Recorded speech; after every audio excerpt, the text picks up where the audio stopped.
So I mentioned this in my last video, and I decided I would go ahead and make a video about it. I mentioned that some federal defendants, inmates, choose not to do halfway house time. Now, you may be wondering, because see, with the Fed, your halfway house time is considered part of your incarceration time, the end part of it.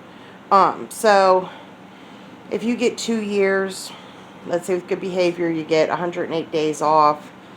So you're looking at, what, about a year and 9 months. And let's say 3 months of that or 6 months of that is to be served in the halfway house, right? Which obviously shortens the time you're actually in prison. But some people choose to simply refuse to go to the halfway house and insist upon doing all their time in prison. And it's kind of counterintuitive, I think, to me, and probably to most people who've never been incarcerated. But let me briefly tell y'all why people make this choice, or some of the reasons people do this for. And it's not most people that do this. But one reason is, let's say your time was done at a camp or a low. So your time was done in a facility with a minimal amount of violence. Any violence that happens, for the most part, is not fatal, or anything life-threatening. There might have been a little more catty drama, than in a higher level facility, but there's generally less violence. The COs are more relaxed. I mean, granted, they're still not going to be your best friend, and they're still going to be mostly, very apathetic towards you and kind of unpleasant. But these people come to work every day knowing that the likelihood that they're going to make it home to their families is almost guaranteed. The COs in higher security facilities go to work every day knowing they may not make it home at night to their families, or they may not make it home in the same condition they left. So they're more on edge, they're more volatile, they're more controlling, they're more demanding, and really they're kind of just bigger jerks because the stress level for them is much higher, the threat level, which is kind of understandable, as much as I don't want to really side with COs on anything. But another thing too is, when you go to the halfway house, there is no halfway house for certain security levels. The halfway house is going to have people from lows, camps. If you're a man, medium. There are not medium women's facilities in the federal, but most men actually, I think, go to mediums. But you're going to have people from lows, from camps, from potentially mediums if you're a man, highs, maxes, super max, 23 and 1s. You're going to have people from all security levels. And this is interesting because you're going to have people that are accustomed, that are accommodated to a certain level of just violence. And, if I'm in Walmart and someone kind of gives me a look I think is a little funny, I generally don't care. Not one bit.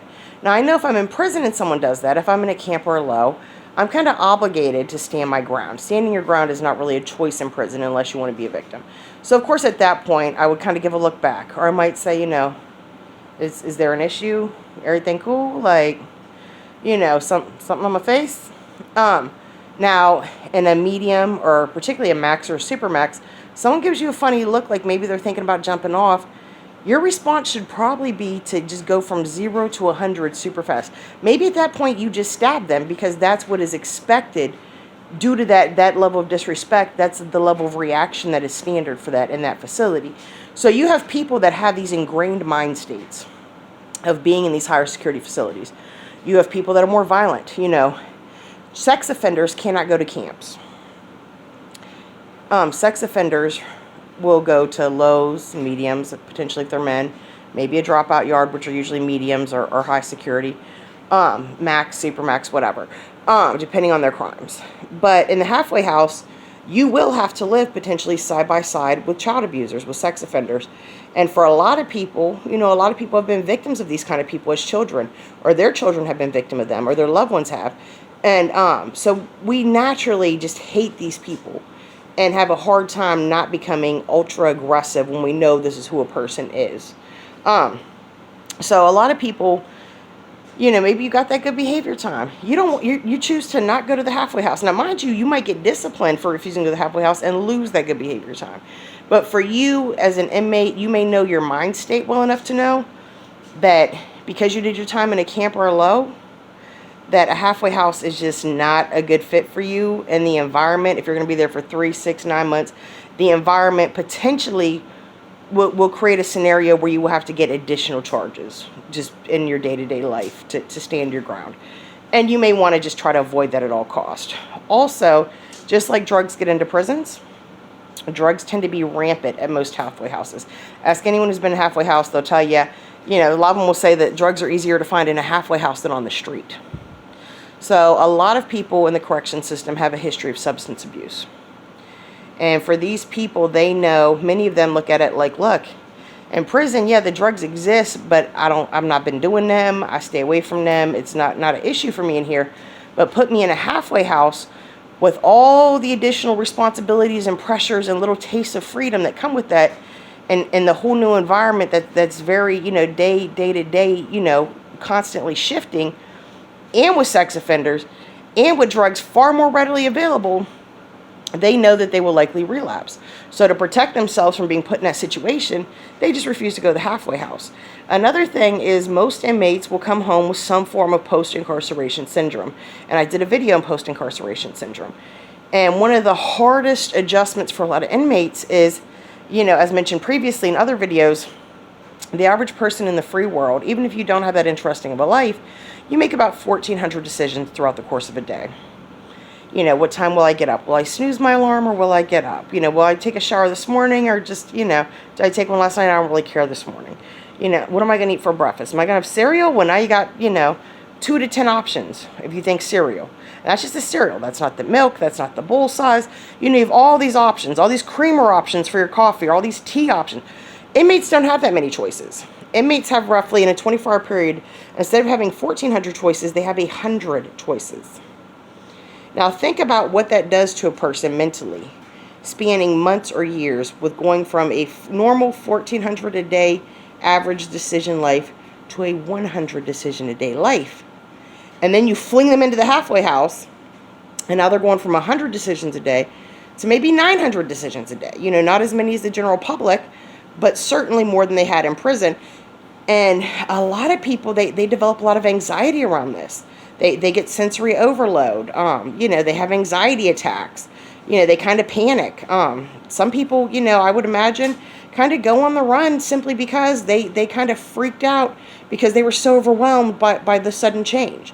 There's no program in prison to gradually adapt you back to normal life like there should be, particularly not that decision-making aspect.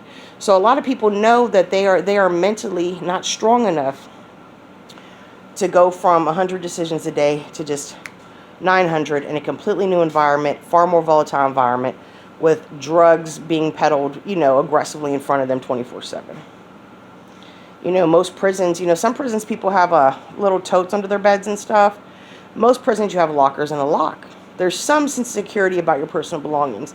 Not that people don't occasionally break into those. But a lot of halfway houses, you're more likely to not have a locker and just have a tote under your bed, which means the chances of someone stealing your stuff is much higher.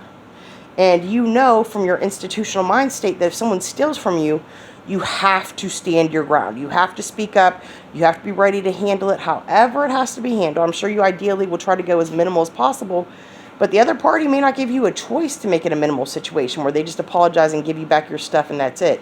They're probably going to require a certain level of violent reaction out of you in order for you not to be making yourself a target now because someone stole from you and you did nothing about it. So, and a lot of people, when they go to prison, you have your friends and your family, especially if it's your first time. And everyone says, I love you, I'll be there, you're not in this alone. Of course I'm not going to leave you. I can't do everything for you, but I'm going to send a few dollars here and there. And, on your birthday, I got you every year. And what happens is you go to prison, and after a few months, your support starts to trickle a little. 6 months, it's really putt-putting, After about a year, most people have their mother, maybe a significant other, and maybe 1 or 2 other friends or relatives that are still actually actively, at least emotionally, supporting them, if nothing else. Anything beyond that year, when you come home, there's a good chance that your support system that was pre-existing, that you still have, regular contact with, is probably 1 or 2 people. Some people don't even have that. So imagine you go from this life where you think you have all these friends, the supportive family, and great spouse and whatever, your parents, and while you're incarcerated, your parents die. or they lose their mental capacity. They're not who they were. They may not even know who you are. Your significant other has moved on. With your friends, you've become out of sight, out of mind. And with those family members, pretty much the same, out of sight, out of mind. Sure, when they see you on the street, they're going to say, oh, I missed you. I meant to send you this. I meant to do that. Did you get all the letters I sent? No, and they didn't send them. That's a lot. While you're in prison, you're going to adapt to this because this is your new normal. This is your reality. But to come home, and while you were in prison, how many other people died? How many people got sick? How many people got scary diagnoses? How many more people had children? Maybe some people lost their children.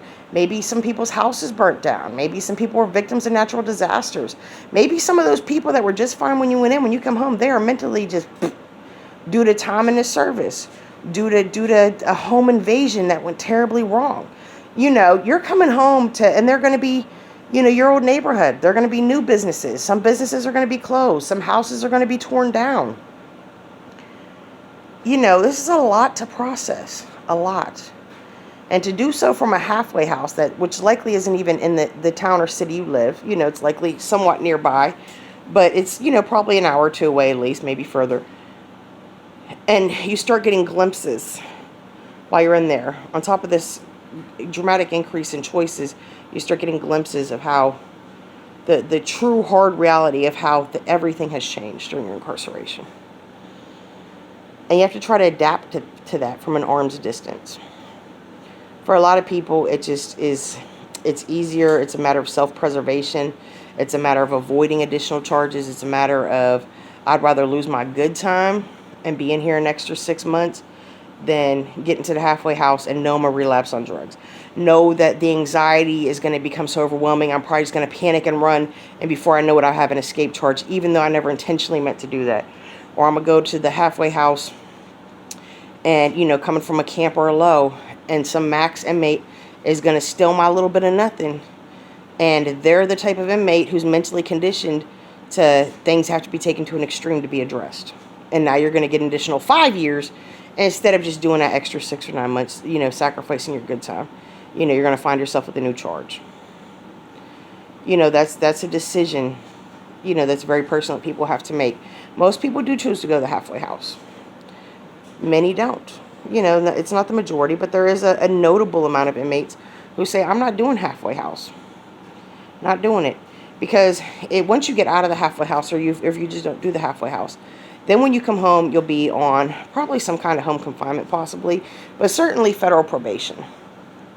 And the good news about federal probation is, unless you're getting new charges in the free world, now if you're doing things like peeing dirty and stuff, your PO can punish you by locking you up.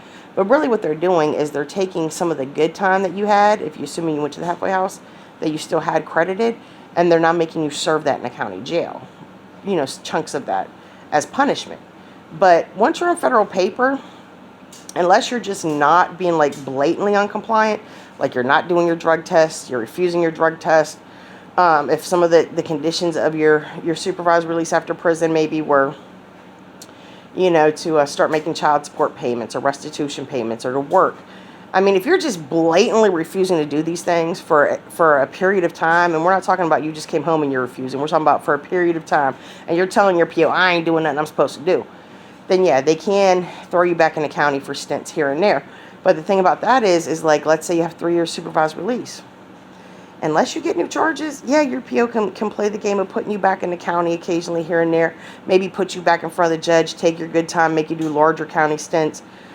But regardless, once you start that supervised release after prison, let's say it's 3 years, no matter how much they yo-yo you in and out of the county, or how much, violations you get, or your judge decides to take away some of your good time and put you in the county for 90 days, no matter how much of that nonsense you go through, if you have 3 years of supervised release, that as long as you don't get new charges, in 3 years, you will be free.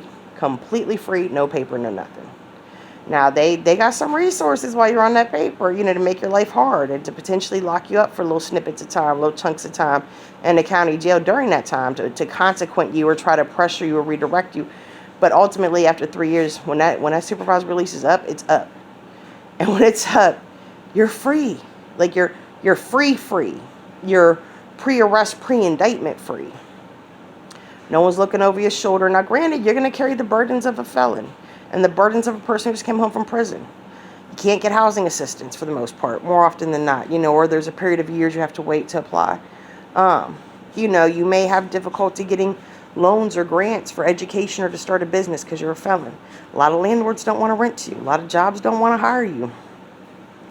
You may meet a really nice person and you're dating, you're serious, it's your significant other. You don't tell them about your prison time in that situation because you really just want to leave it in the past and move forward with your life. But one day one of their friends runs your name through Google and they find out. And now this person feels like your whole relationship was fake and under false pretenses because they didn't know about this chapter in your life, and now you lose them. If you get a job because you're a felon, people are more inclined to assume that there's a better chance that you're going to be stealing, you're going to be doing drugs, you're going to be selling drugs in the parking lot. Maybe you're trying to get your kids into private schools. A lot of private schools, they check out the parents too. They want to know about the home environment, the background of the kid. And having a parent who's been to federal prison and the school knows that, they may not accept your child, even if you've managed to really get on your feet and financially get yourself situated. A lot of the relationships, friends, family, whatever, that dissolved while you were incarcerated, they may kind of spark up a little when you first come out because people feel bad because they basically abandon you for whatever reason, whether it be your fault, their fault, or nobody's fault. But they'll refizzle back out because those things have already died. It's just propping up a dead plant, briefly. Your life is going to be impacted. You will probably have, some level minor to extreme of post-incarceration syndrome, of PTSD from your experience. You may become rather obsessive or neurotic about certain things, about clothes being folded a certain way, or dishes always have to be done as soon as they're dirty. All floors have to be swept and mopped daily. You may have these really crazy thought processes because they're the routines that were just ingrained in you aggressively in an extremely volatile, high stress environment every single day over the course of months or years of your life. And your brain is having a hard time, deinstitutionalizing. And, like I said, for a lot of people, man, skipping that halfway house is a matter of self-preservation. They know that they may panic and flee with no intent to really try to escape. It's just they panic. They may not be ready mentally to accept the fact that they're going to have all these stigmas in the workplace, socially, maybe even in the religious community, and they're just trying to hide away from that as long as they can. They may realize that they're a little mentally damaged. They have PTSD, they have post-incarceration syndrome, and they know this transition is going to be difficult, and they're not ready to face it. As much as they want to be free, they're not ready to face the transition and the change. Because that's a battle. That's a heck of a battle. They may be people with substance abuse history or a history of selling drugs, and they got the fast money disease. And they know back to the wall in dire situations, when all they know they got to do is make a call and start flipping packs. They can pull themselves out of disparity financially with that temptation right in their face, dangled in front of them, so aggressively as it probably will be in a halfway house. They know that they'll slip back into those behavior patterns. So to protect themselves from falling into that, they just say, "Nah, man, I'm just gonna wait till I can get my supervised release and go stay at Nana's house, just out the way, or my new wife or husband or girlfriend or boyfriend's house." In a city where I've never been. None of the fiends know me, none of the drug addicts know me, none of the dealers know me. I can really get a fresh start. People who choose not to go to the halfway house, it's largely not because they're being selfish, and maybe you as their loved one, their friend or family member, don't understand why they're not taking the step for you to have a little more access to them, to be a little closer. Maybe they get furloughs and you can see them, for a weekend or a day. And it's not you. It doesn't mean they don't love you. It doesn't mean they're not eager to be back with you in the free world. It doesn't mean they're not eager to be in the free world. It means that whether they're comfortable discussing it or not, or maybe they don't even understand why they feel this way. They haven't even been introspective enough to know their motives. But don't take it as a slight, and don't jump ship on them because you feel like they're not enthusiastic about getting their life back or getting you back, more personally. It's not about that. It never is. So, but these are the reasons why a person in the federal justice system may refuse to do halfway house time and may insist on maxing out their incarceration time in a prison, which, mind you, as I mentioned in another video too, maxing out your time in federal prison doesn't mean you get home and you're free, because when you get home you will always have supervised release after prison. Maxing out in federal prison means you do all of your prison time you were sentenced to, and then when you come home, you're still on paper. Most states, you max out, you come home, you're not on paper. You're free. And the Fed, you won't be free till after you come home, under whatever circumstances or timeline that is, and do some period of supervised release. So, this is a video about why federal inmates and defendants refuse to do halfway house time. And I hope it's been insightful. I hope it's been helpful. If you're like me and you're on your way to federal prison and this will be an option in your future, you know, knowing and understanding the reasons why some people opt out may help you better prepare and evaluate and assess and make the best decision that's in your best interest. So, as always, if you like the video, feel free to subscribe if you'd like to see more content. Hit the notifications bell. If you want to see videos as they're released, as we all know, I'll be getting sentenced somewhere between 40 and 60 days from now, because my lawyer's trying to file a motion to get my sentencing date pushed back a few weeks, you know, further out. And that hasn't been denied or approved yet, so I don't know if we're going to be sentencing my original sentencing date. Bless me. September 16th of this year, 2021, or if it's going to be in the first week of October, which is what he's shooting for. But as of right now, it's still mid-September, which is in about 6 weeks. So, and I can't post new content. I can't reply to nothing while I'm incarcerated. Now, when I come home, and if I go to the halfway house, we'll find out that later, won't we? But I'm expecting to go to the halfway house. But, you know, when I go to the halfway house or I come home, I can start adding new content with new perspective and new experience and new information. And if you hit the notifications bell, then you'll get to see that as it develops. So, you know, thank you for at least watching this video and, you know, taking this journey with me in whatever capacity you choose to. In the description, there's information on how to support the channel financially, as well as information on, I will not show up in the federal BOP system for you to find me, to write me, or send a couple dollars, or try to do video visit on a kiosk, or whatever it is you're trying to do, until a few weeks. Usually it's a few weeks after you're sentenced that you show up in the BOP inmate finder, you know, that you access through Google. But once I do show up in that system, you can immediately, even if I'm not incarcerated yet, if you want to help out a little financially, much appreciated. You could do so either through the Cash App mentioned in the description to me directly while I'm still free, or to my inmate fund, that when I get to prison I'll actually have that. But don't, you know, it'll say in there, not in BOP custody, or currently not in custody, until I'm actually at my facility, and anytime I'm in transit between facilities. So if there's no facility mentioned on there, not in BOP custody, it doesn't mean I've been released. It means I'm either not at prison yet, or I'm in transit, or I haven't been processed in yet. But if it gives you the name of a facility, then you can certainly write me at that facility with my name, my inmate number, which is also in the description. So I appreciate all of you for watching. I appreciate your likes, your subscriptions, your notification thingies. And more importantly, you know, I really hope that sharing my journey as someone else enters this journey, you know, that they can watch my videos, and a lot of the panic and the confusion and the overwhelmingness of things can kind of be sorted for them much simpler than it was for me, because this information is being made so readily available. And I think that even for those who aren't going through incarceration, maybe you have a loved one, or maybe you're just curious about the federal process, I hope that my videos provide insight for folks, and education. And with that insight and that education, we as a society can really see things for truly what they are. And maybe one day start making some changes in the right direction. So, thank you for watching. As always, fly high, my phoenixes. God bless. Good night.